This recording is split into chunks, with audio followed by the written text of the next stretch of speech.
sisters in wellies. This is the first time you've ever seen us, or whether you already follow our Instagram. We're two sisters out of four farming on a family dairy farm, and we call ourselves Sisters in Wellies. But our real names are Josie. And I'm Poppy. So I'm the younger one out of us two, and we're literally 2 years and a day exactly apart. So I'm 25. And I am 27, which I always have to think about. Yeah, she only knows her age because she asked me my age and then adds 2 years on, which I is can pretty do that. bad.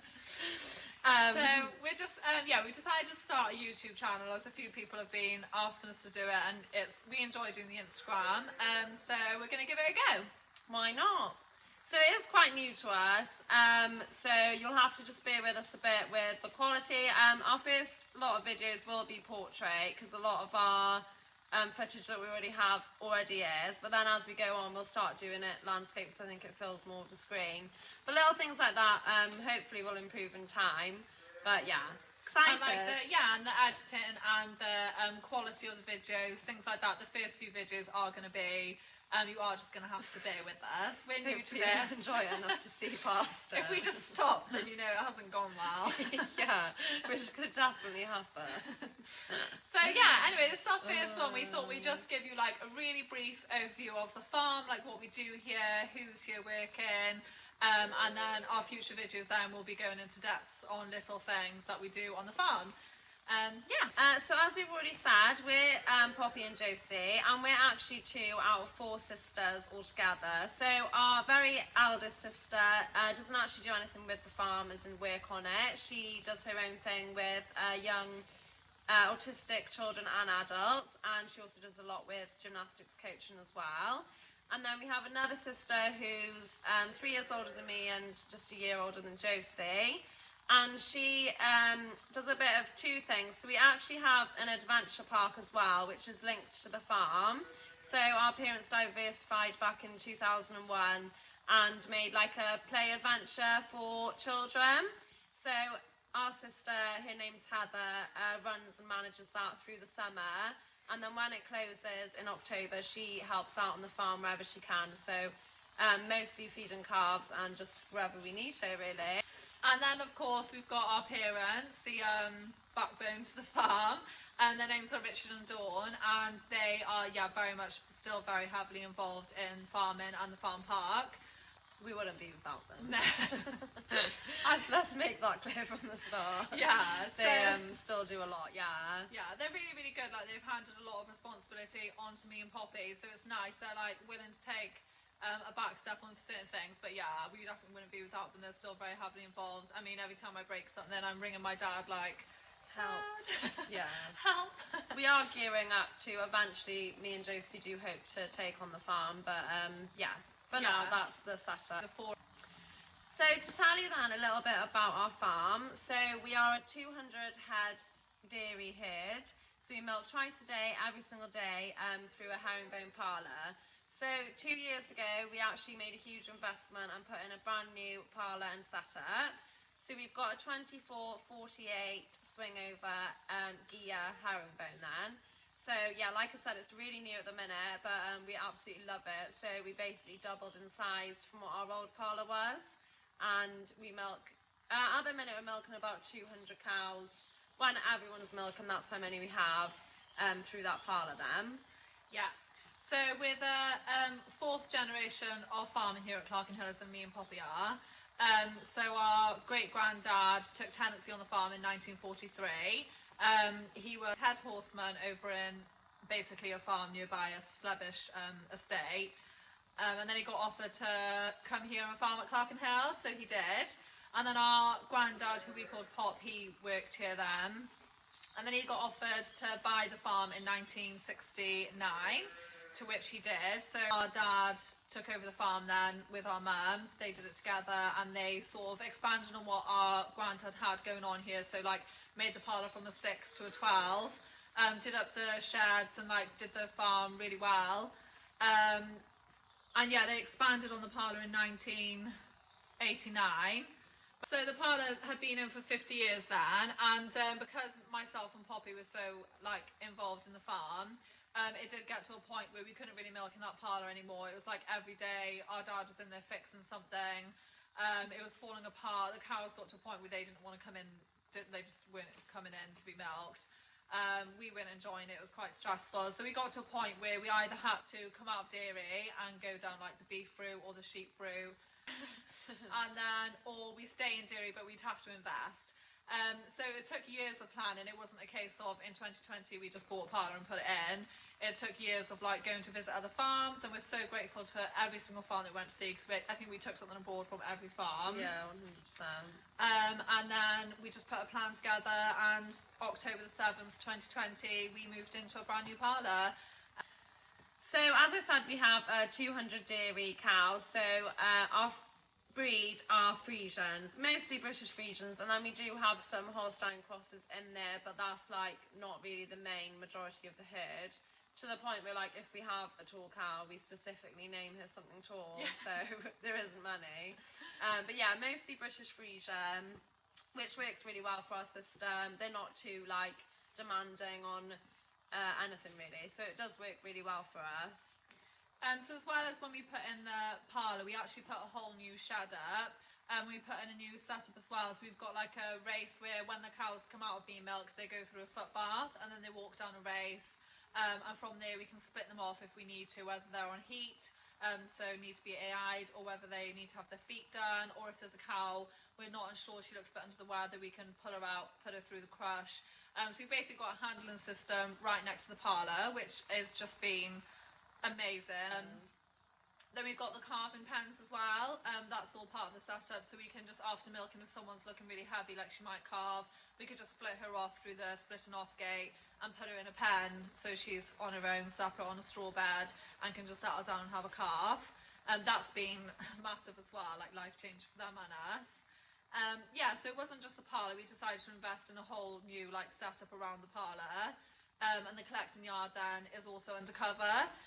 Yeah, it's been amazing, and it is worth mentioning as well, when we were putting the parlour in, there was quite a few grants available, so we did completely take advantage of everything we could, especially with like the slurry systems, like the roof over the sheds and stuff, we were able to get with a grant, and like Josie said, they've just been amazing. We do actually AI our cows, so it's quite recent for us. We've been doing it for probably 3 years. 2 years, I think. Yeah, it probably is 2. We're probably going into our 3rd Yeah. year of AI. And so before that, we always just used bulls, which to be fair worked really well until it didn't. And then we got into AI in. So we went on a course, learnt how to do it, and now me and Josie do it all. And then we use bulls just to sweep. So that's one place with a splitting gate, and we also have collars on our cows. So when they come into the parlour, it reads all their information. And if they're on heat, they then get split off for us, and then we can literally AI them there and then. So it's just amazing, because they're not waiting long at all. We're like pretty much 100% confident they're bulling, and we've had really good results off it. So, yeah, really, really good results. Yeah, really happy with that. Yeah. And just a quick reminder that we will do a video separate to this on like AI and on the parlour collars and things like that. So if you're not a farmer and you're like, or you are like beginning farm and you're watching this thinking, what is AI, or what is like, what do you mean by the collars and the heating? We are going to do videos on this, but AI is artificial insemination, so it's like semen in a straw, and then we inject it, and then obviously you've got the bulls then. So yeah, if you're watching this, like, what are you going on about? We are literally flying over it. Like, even me going through it, I'm thinking, But yeah, honestly, like, we will go into detail on everything. We just wanted to give you a brief overview of what we do who we are and what we do. Yeah. Yeah. So of course we calve. So we do block calve in spring and autumn, and we do twice a year. We really like it. It gives us a good balance of the two. It's nice to have the break in between as well. So yeah, we're actually in the process of calving our spring calvers now. So we calve from normally February through till about March, and then in the autumn then we calve like September time. So yeah. So alongside that as well, we do actually work on a low-cost system. So we have our cows out. We aim for at least 8 months of the year, basically as long as we possibly can. And then they come in for the winter, basically when everything turns wet, there's no real grass left, they're making a mess. They come in then for winter. But the aim is to have them out on grass for as long as we can. And they will literally ask to come in. Like the cows get to a point where you turn them out and they just stand on the lane and say, Yeah, they don't want "Can to we come back anymore. in?" So it's very much, as much No as we one really make the wants to be call. stood out in the rain. No, do they're they? very, very happy to come into the cubicles. It's like Poppy said, it's a lot nicer for them and obviously saves our fields. Yes, it does. So here on our farm, we work on a back fence system. So it's a New Zealand system, the way that we graze our cows. So basically, we'll have a paddock and we'll see how much grass is in there, and then we'll turn the cows out, but we'll put a fence up, so they're only having a section of it of what they need. And then the next day, then we'll put another fence up and leave that one there, so they go into the next side. So they're not touching what they grazed the day before. I know if anyone's watching, they might do it themselves. They know what I mean. So basically all it means is that the cows are never running over the same ground twice, so they're having fresh grass every single day. So it works well for two reasons, because firstly what they grazed the day before has a chance to grow back. So they work on like a rotation system, so they go around the farm, so it just means that section of that grass will come back quicker, which during dry summers like last year for example, it's very handy because it gives the grass a bit more chance. They don't graze it as tight, so it again will grow back better. And it's a really good way of grazing grass for our cows. It works for us really well. We do that from 6 months plus, so as soon as the calves get turned out when they're at an age where they can go out, we train them up on an electric fence, which takes like 5-10 minutes. And then they're back, they'll be back fenced down through their whole lives, and it works really, really well. It's just we find it's a good way of being efficient with the grass and using it to its full potential for all the stock then. For anyone who knows where our farm is, or for anyone who doesn't, our farm is situated on the A40, which is basically just a really busy main road, which is a little bit inconvenient for farming, but we just do with it what we can. So we have about 50 acres of land then the other side of the main road. So we use that to graze our young stock. So we'll book a lorry when it's time for them to go out, put them all on and literally drive them across the road and into the field. And then we'll do the same when it's time to come back. And that just works well because obviously once they're over there, they can just stay there. Literally when I was really young, I do half remember walking the herd across the road. They were grazing, but you'd never do that now because obviously cars are just everywhere. So times are changing. Like the road is so much busier, and it's just too dangerous. And with health and safety and everything, we don't cross anything over the road anymore, and we don't have an underpass. And it's too expensive. We're just better off getting a lorry once at the start of the season and at the end of summer to bring them over and bring them back. It is literally like we can see the fields. So the lorry is literally pulling out and pulling straight back in again. But it works really well, and like Poppy said, we don't have to bring that stock back then. We can worm them over there if they need any sort of veterinary. We've got a crush that we can bring over. It just means, it's the best and safest way to graze that field. Yeah. As we've kind of mentioned already, we're on quite a low cost system, so we're really low on concentrates. We really don't feed anything other than grass in the summer and then grass silage in the winter. And then the only cake the cows will have is when they come into the parlour, they'll get a certain amount of cake then, or like food basically, when they're milking, and that varies on where they are in their lactation with how much they have. Just because that works really well for us. We're not trying to force out too much milk, we're not really going for that, but then we also don't need to put too much money into it either. So it just works really well for our system. And then with regards to silage, as Josie already mentioned, we'll go more into that when we do like a video on it and show you how we do it and things. Just to give like a really brief overview again, we do all of our own silage. So we have a forage wagon, which our dad drives, and then I actually do the buck raking. Our mum does the raking, and Josie holds the fort on the farm, so does all the milking and all the hard work, you could say. But yeah, it's very much a team effort, but we do it ourselves, which is really, really handy because we can just go out and do it whenever we think it's ready. We tend to do all the tractor work ourselves, so ploughing, my mind's gone blank. I don't do the tractor work, so I don't know why I'm saying this. But yeah, the only thing we get contractors in for basically is slurry management, so when we're pumping slurry out or anything like that. And then the bales, So if we decide to put silage into bales, we have a baler come in and he'll do that. And then of course there's like odd jobs on a rare occasion, but like my dad does all the hedge cutting. Yeah, on the whole, we try to do most things. Yeah, like you said, it gives you a bit more flexibility as to when you can do it. It doesn't mean you always get it right. We've done silage in the rain plenty of times. But yeah, try to, but things happen. So that's a quick brief of the farm. So it's worth mentioning as well that we, as much as it's family run, we only hire one other person on the farm, and that is Amanda, our relief milker. We have to give her a shout out because she is amazing. She does 8 milkings a week, just gives us a bit of relief. Like when Poppy's on silage, she can milk with me. I'm due to have another baby, so she milks with Poppy, and like it's just nice as well if the farm's really busy. We're like, oh, we've got Amanda coming in tonight. So we do have a relief milker, and we're so lucky. She is fab. She's amazing. Really good with the cows, and that's all you can really ask for. And then of course, it's with like the parlour is a 2-man parlour, yeah. So you really need 2 people in there at all times during milking. Sometimes you want 3, but you don't have to have 3.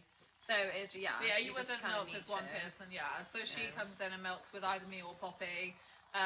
If me and Poppy are not available, she'll milk with our mother or our father. Mostly, actually, she milks with him. More so, yeah. But to be fair to Hannah, she'll milk with anyone. Whoever we give her, you're like, oh, you've got she'll milk with. Yeah, so it's a 2-man parlour. We milk twice a day, but again, we will do a video on all of that as well. Dogs, so I think only one is really any good at the minute. Oh. And that's Lottie. That's your dog. Yeah, so actually all in all we got like 4 dogs, which is a lot. But I've got my dog, she's a Welsh sheepdog, so she is the cattle dog. She literally lives for it. She actually loves it too much, that's her problem.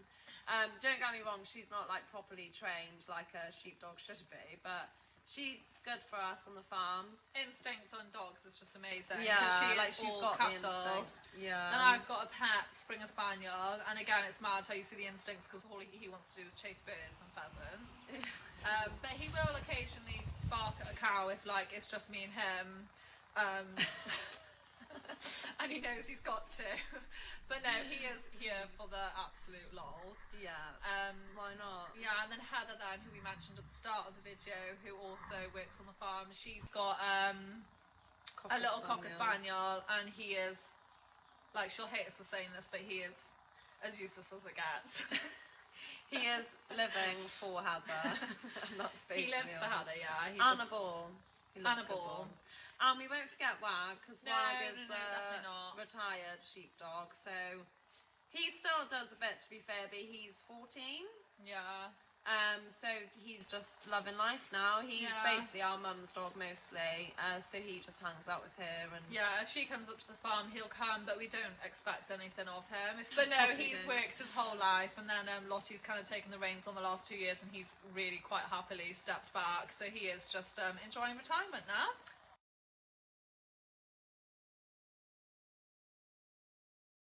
Yeah, so we hope you like dogs. We just talked about them for 2 minutes. Yeah. We like them, you'll notice that.